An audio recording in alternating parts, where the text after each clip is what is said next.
The Force is with me, and I am one with the Force. The Force is with me, and I am one with the Force. The Force is with me, and I am one with the Force. The Force is with me, and I am one with the Force. The Force is with me, and I am one with the Force. The Force is with me, and I am one with the Force. The Force is with me, and I am one with the Force. Will you shut up? Hey. Hey. Hey, what are you doing? What are you doing? No, no, no, no.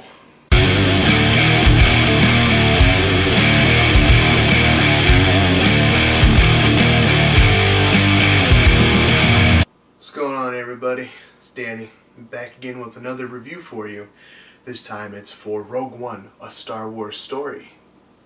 So let's get into it, shall we? So the movie opens up with a very young Jyn Erso running back to her house as an Empire ship is coming down and landing towards the house. It turns out that it's Orson Krennic coming for Jyn's dad, Galen, who is actually a scientist who works for the Empire, and he's been helping them build the blueprints for the Death Star, and they've come back for him to help them because he left not wanting to complete to make a weapon that will destroy planets, and they realize that they can't complete it without him, so they blackmail him by saying that they're going to take his family if he doesn't help them. And Jyn escapes, but they got Galen. Jyn ends up hiding in this little underground rock tunnel that they built because they knew that this day was going to come sooner or later. Saw Gerrera ends up coming and taking her and raises her, and then the movie focuses to quite a few years later. I think it's 15, 16, somewhere around there, and Jyn's all grown up now, and she's actually being a prisoner, and she's in a Empire prison transport vehicle when the Rebel Alliance comes and breaks her out and saves her because they think she can help them find Saw Gerrera, who they think knows the location of where her father is at. It turns out that they were right, and she does know where they can get a hold of Saw Gerrera, and they go to him, and he has a message for Jyn. It's of her father, explaining that he's still alive and he thinks about her every day, and gives away the details on the weakness that he put on the Death Star and how they can actually destroy it. And they set out to go find her father, and they find him on this research facility planet, and he tells them where the plans for the Death Star are being held. So they go back to the Rebel Alliance and beg them to have a fleet and soldiers to go attack the base to get the plans, but the whole alliance doesn't agree. So her and her squad plus a few volunteers go down there to get the plans themselves, and you just have to watch the movie to find out what happens. So this next half is going to contain spoilers, so if you haven't seen the movie yet, pause, go watch the movie, come back, and see what I'm about to say. I'm going to tell you what I liked and what I didn't like.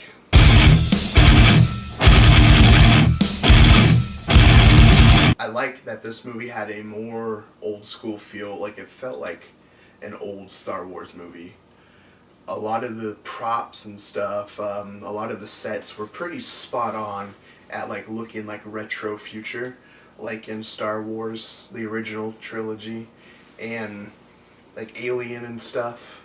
Pretty solid job at 70s sci-fi look. Alan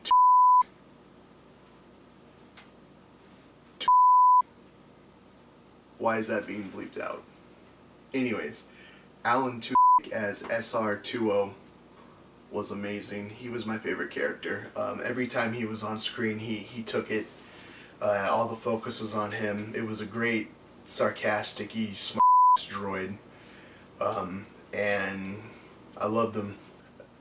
The Rebel Alliance soldiers during the battle on Scarif, they have outfits that look very, very close to Vietnam era uniforms, which was really cool because I really love the Vietnam outfits from the Vietnam War, the U.S. Soldiers' War, and that whole battle is just so awesome.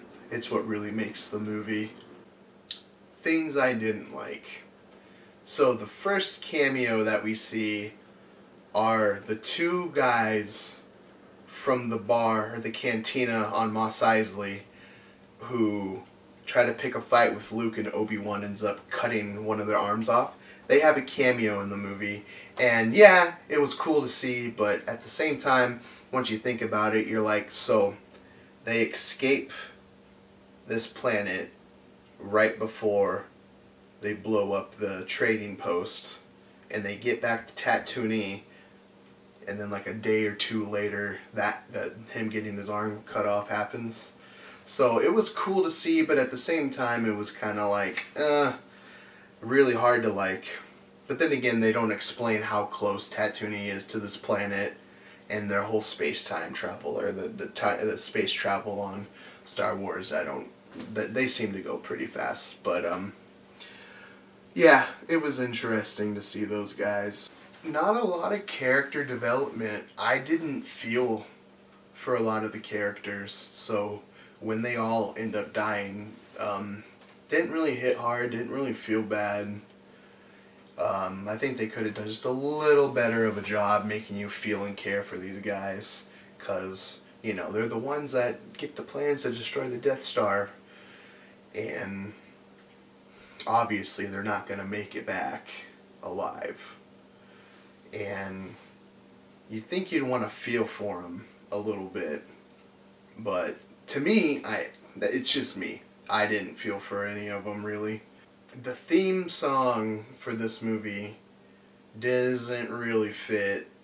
It's trying too hard to not be the original Star Wars theme while trying to be the original Star Wars theme.